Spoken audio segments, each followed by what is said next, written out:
అమెరికాలో మరో విమాన ప్రమాదం జరిగింది. ఈసారి రెండు విమానాలు ఒకదాని ఒకటి ఢీకొన్నాయి.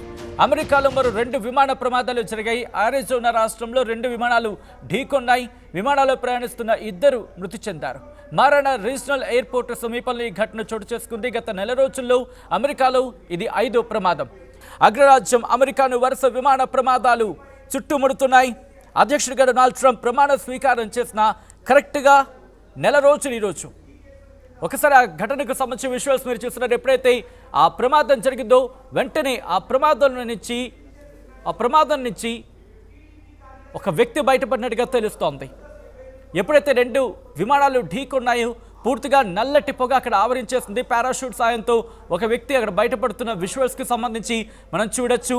బహుశా పైలట్ అయి ఉండొచ్చు అంటూ కూడా తెలుస్తోంది. విజువల్స్ మీరు చూస్తున్నారు. రెండు ఒకదానికి ఒకటి ఢీకొన్నాయి. అరిజోనా రాష్ట్రంలో రెండు విమానాలు ఢీకొన్నాయి. ఈ ఘటనలో ఇద్దరు మృతి చెందారు. అయితే బుధవారం అంటే అక్కడ స్థానిక కాలమాన ప్రకారం టస్కాన్ శివార్లలోని మారానా రీజనల్ ఎయిర్పోర్ట్ దగ్గర ఈ ప్రమాదం చోటు చేసుకుంది. మరి ముఖ్యంగా ఫెడరల్ ఎయిర్ సేఫ్టీ అధికారుల అంశానికి సంబంధించి వెల్లడించడం జరిగింది. ఈ రెండు ఢీకొన్న వెంటనే ఆ విజువల్స్ మీరు చూస్తున్నారు పూర్తిగా ఆ ప్రాంతానికి సంబంధించి. అయితే ఒక్కసారి దానికి సంబంధించి విజువల్స్ మీరు చూడొచ్చు. డిస్టర్బింగ్ విజువల్స్ ఇవి.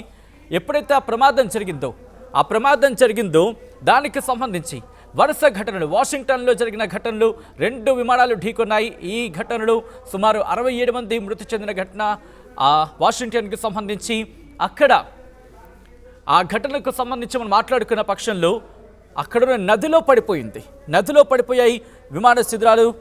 మరి ముఖ్యంగా ఈ ఘటనలో మృతదేహాలను వెలికి తీయడానికి దాదాపుగా 2 రోజులు పట్టింది. జనవరిలో వాషింగ్టన్ సమీపంలో మిలిటరీ హెలికాప్టర్ అమెరికా ఎయిర్లైన్స్కు చెందిన ప్రయాణికుల విమానం ఢీకొన్న పరిస్థితి నేపథ్యంలో 67 మంది మరణించారు. ఈ నెల మొదటి వారం గురించి మాట్లాడుకుంటే ఫిలడెల్ఫియాలో ఓ విమానం ఇళ్లపై కూలిపోయింది. ఆ ప్రమాదంలో 6 మృతి చెందారు. ఆ ఫిలడెల్ఫియాకు సంబంధించిన విజువల్స్ మీరు చూస్తున్నారు ఆర్టీవీ స్క్రీన్ మీద.